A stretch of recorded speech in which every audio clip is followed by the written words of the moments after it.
Now, our next speaker was the former National Security Advisor to President Obama up until November last year. He is also former Supreme Allied Commander Europe, where he led all military operations for NATO. And in 2007, after 40 years of military service, he was appointed as the State Department's Special Envoy for Middle East regional security. So I think in that capacity, we have one of the leading experts from the US, one of the leading experts in the world on the subject matter we're discussing at this conference today. So it's my great pleasure to invite to take the floor General James L. Jones.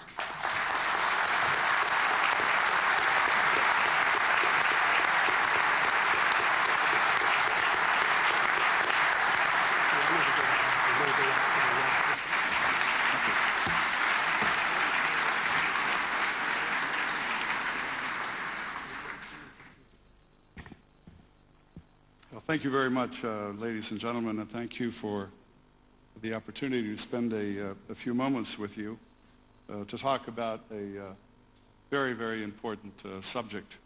I'd like to thank the organizers for including me and finding me worthy to be here. I would like to thank everyone here in the audience for your passion and your commitment to one of the world's biggest challenges, and in many cases, the courage and the sacrifice that many of you have made towards this tremendously worthwhile goal.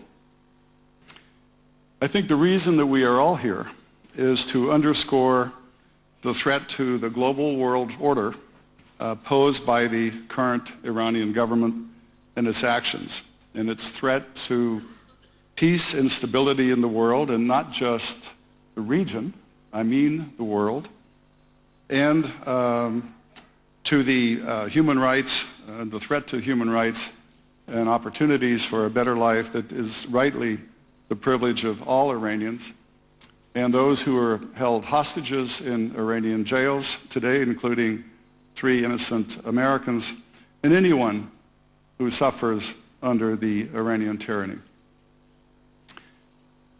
President of the United States, President Obama, has, in my personal view, has articulated U.S. aspirations and goals for how the United States hopes to interact with all other nations.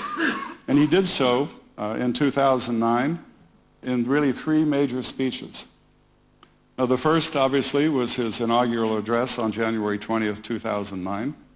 The next one was in Cairo later that year, and the third one was when he accepted the Nobel Peace Prize, again, still later.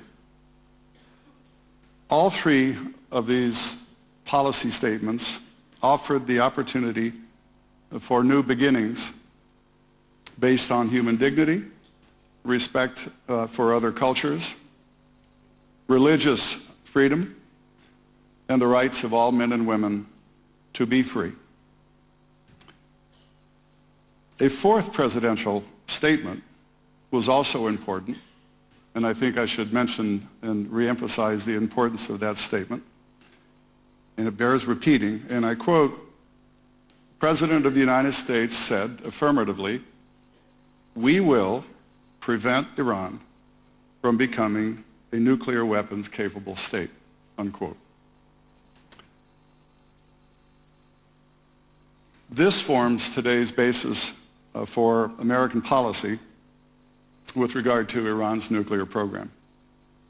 And we are committed to the success of the journey, and for our own, not only for our own national security, but for the international security of the world. This is not a backyard problem. Iran is not simply a local problem. It is not even a regional problem anymore. As was said several times before, and I associate myself with that description, this is a global problem. And we must think about it, and we must believe the following. A nuclear-capable Iran is bad enough for the world to contemplate, for many obvious reasons. But worse than that is that it will certainly trigger a nuclear arms race among other countries in the region. And still worse than that, Iran could export, if it acquires the technology, that technology to terrorists and their subsidiaries. And when that happens, the world as we know it will be changed. So the moment is historic for all of us, because that change will not be good. What has been done to date is not insignificant. Allow me to mention a few things. First, the United States, as a matter of policy, has asserted its role of leadership on the need to reverse the proliferation of nuclear weapons, and has successfully engaged with Russia to pass the START treaty ratification in December.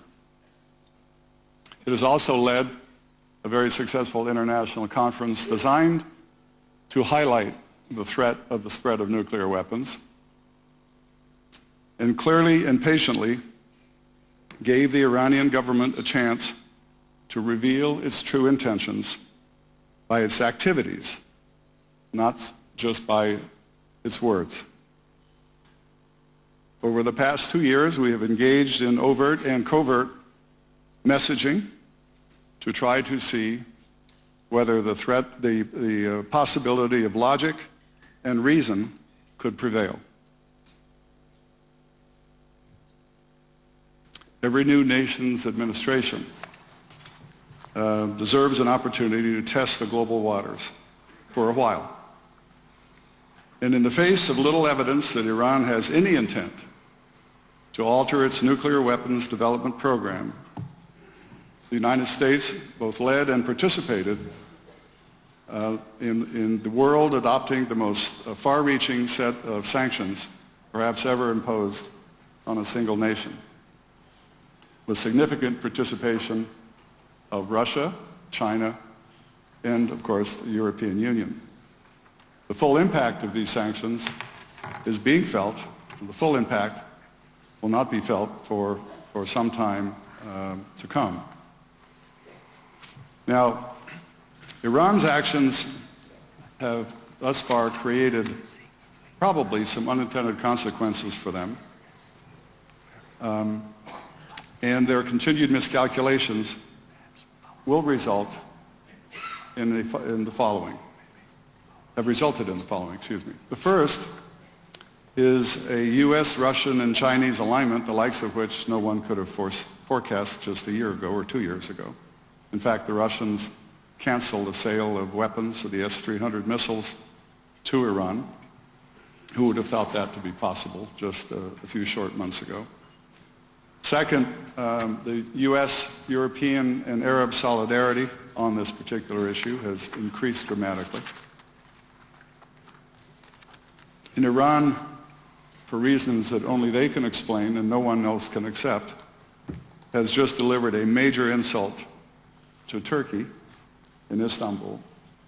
Turkey, the only major country other than Brazil to believe in the Iranian intentions in 2010, mistakenly so. In short, Iran is now more isolated than ever, but sadly, as the regime tries to survive, it's the Iranian people who suffer even more. In the last few days, 3 executions, as Judge McCasey pointed out just a minute ago, of men whose only crime was a passion to be free, to be with their families, and to visit their relatives at Camp Ashraf. The Iranian people are not alone in suffering at the hands of this regime. Going back to Khobar Towers, the support to Hamas and Hezbollah, attacks in Israel and elsewhere in the Middle East, many deaths of U.S. and coalition forces in Iraq come as a result of Iranian technology and weapons. Hostage-taking as a terror tactic continues today. The legitimate concerns of all people in Camp Ashraf and the Iraqi pledges to the United States for the safety and security needs to be recognized and revitalized. It has been said that time is running out for us with regard to Iran. Well, let me suggest that time is running out for Iran's government as well. The global community has sent its message. In Istanbul, it was rejected by Iran. Sanctions are but one of many ways to cause change in the Iranian behavior. The suffering of the Iranian people cannot continue. The U.S. will continue to pay close attention and to engage on all aspects of this issue, from human rights to achieving peaceful use of nuclear energy that is the legitimate right of all nations. So this is the path to follow if we are to look at our children in the eyes and our grandchildren, who someday will surely ask us the question about what it was we stood for and what it was we did in 2011 when we had the opportunity to make the world a better and a safer place. So let us work together so that we can give them the answer they deserve.